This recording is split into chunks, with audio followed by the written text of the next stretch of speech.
Muy buenos días, querida familia. Les saludo en el nombre del Señor en esta mañana. Ya estamos en el día 8 del año 2024. Una semanita y un día más llevamos de este año que recién comienza y estaremos retomando desde el día de hoy las reflexiones, una palabra al corazón. Esta vez trataremos de hacerlo de esta forma en video para que usted también, ¿cierto?, pueda conocer y estar viendo con quién está hablando. Así que les invito a poder compartir estas reflexiones y un saludo cordial, que tengan un feliz año y los invito entonces a abrir sus Biblias en el libro de Romanos capítulo 12 del verso 1 al 2. Y la palabra del Señor dice: así que, hermano, os ruego por las misericordias de Dios que presentéis vuestros cuerpos en sacrificio vivo, santo, agradable a Dios, que es vuestro culto racional. No os conforméis a este siglo, sino transformados por medio de la renovación de vuestro entendimiento, para que comprobéis cuál sea la buena voluntad de Dios, agradable y perfecta. Que el Señor añada su bendición a su palabra y hoy estaremos viendo la voluntad de Dios agradable y perfecta. Las misericordias de Dios constituyen una motivación más que suficiente para producir en el creyente atento el más profundo deseo de consagrar su ser entero a nuestro Dios. El apóstol Pablo no necesita recurrir a la presión de un mandato cuando le basta con un simple ruego, ¿cierto? Con un sentido ruego. No necesita recurrir a la presión de un mandato cuando le basta con un sentido ruego. Os ruego por la misericordia de Dios. El cuerpo es el vehículo del alma y del espíritu, pero a la vez representa la totalidad de lo que es la persona. Y al presentarnos el tema de nuestro servicio a Dios con una demanda concreta sobre nuestro cuerpo, entonces nosotros debemos notar que todo nuestro ser está llamado a una vida de verdadero compromiso con Dios. El servicio que Dios acepta afecta inicialmente al espíritu, a lo que es la salvación, luego lo que es el alma, en la santificación, y por último en el cuerpo, que es nuestra presentación. A la vez que en cada caso todo nuestro ser está involucrado de manera inevitable. El sacrificio que se pide, dice el apóstol Pablo, que es vivo, incruento. Sin embargo, la palabra que se usa es la de un sacrificio ofrecido. No podemos ofrecer un sacrificio propiciatorio, pero sí uno dedicatorio. No se trata de un sacrificio por el pecado, no es un sacrificio de muertos, sino de vivo, pero que sin embargo lleva implícita la muerte al pecado y también la presentación a Dios para servir con nuestros miembros a su justicia. Eso lo puede ver ahí en el capítulo 6 de Romanos. Este llamado, un culto lógico, un culto racional, un culto espiritual, un culto que concuerda con la riqueza de la sabiduría y de la ciencia de Dios, que acaba de ser enaltecida. Usted lee ahí en el versículo 11, verso 33. Entonces, no hay ningún sacrificio un ejercicio espiritual más saludable que comenzar cada día con la presentación de todo nuestro ser, todo nuestro cuerpo presentado a Dios en un sacrificio vivo, negándonos a nosotros mismos y disponiendo nuestro corazón para el servicio de Él. El hecho de que esta presentación la Biblia lo llama nuestro culto racional o lógico, razonable o también espiritual, nos enseña que el culto a Dios tiene una expresión muy concreta cuando nos reunimos, especialmente en la iglesia, con los demás hermanos que han sido redimidos por la sangre de Cristo.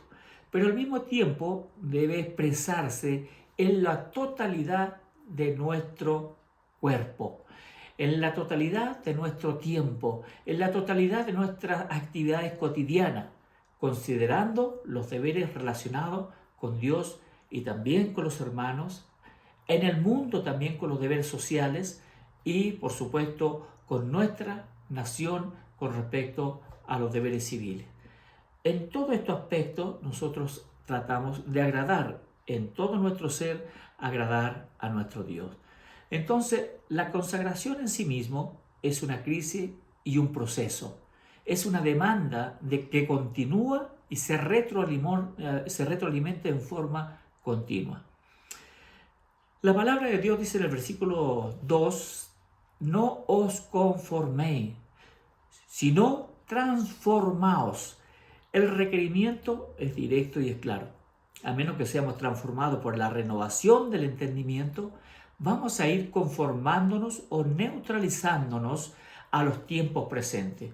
Y vamos a conformarnos, y esto se equivale a ser moldeado, es decir, a adquirir la forma de molde que el mundo nos está ofreciendo, aceptando su influencia, su publicidad, su manera de ver las cosas, su manera de ver la vida.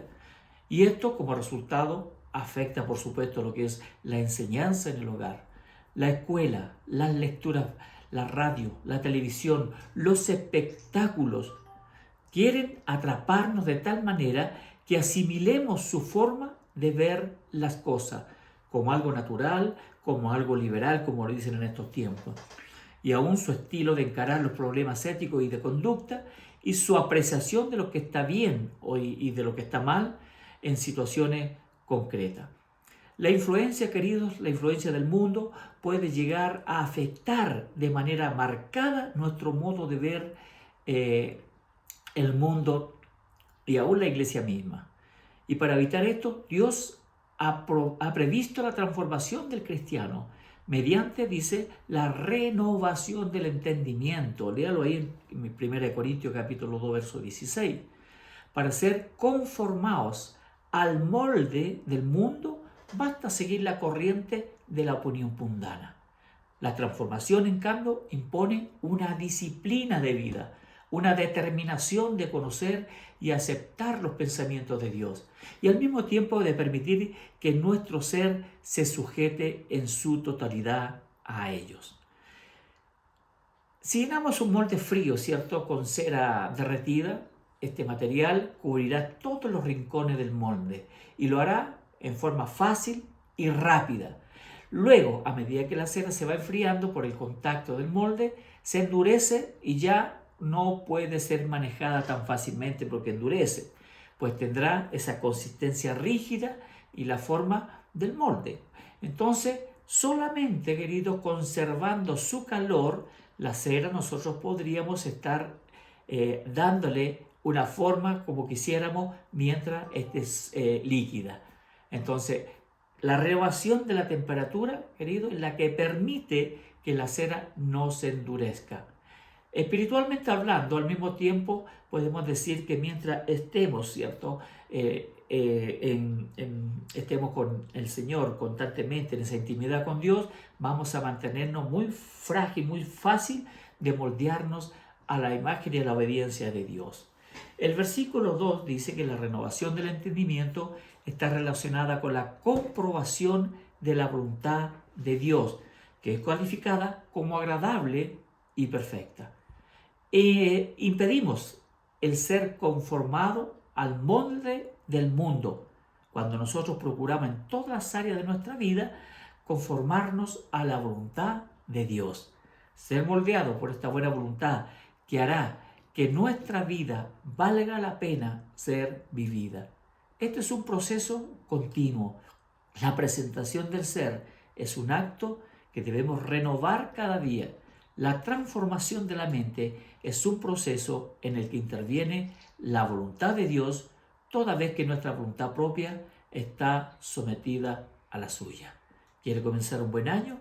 Bueno, sométase a la voluntad de Dios que es agradable y perfecta. Le invito a orar. Señor Jesús, te damos gracias, Señor, en esta mañana por cada uno de los oyentes. Te pedimos, Señor, que tú muestres a cada uno cuál es tu voluntad para la vida de cada uno y que esa voluntad que es agradable y perfecta pueda ser llevada para la gloria tuya, Señor, y que cada uno de tus hijos pueda servirte conforme a tu voluntad. En el nombre de Jesús. Amén. Que el Señor les bendiga y nos vemos el día de mañana.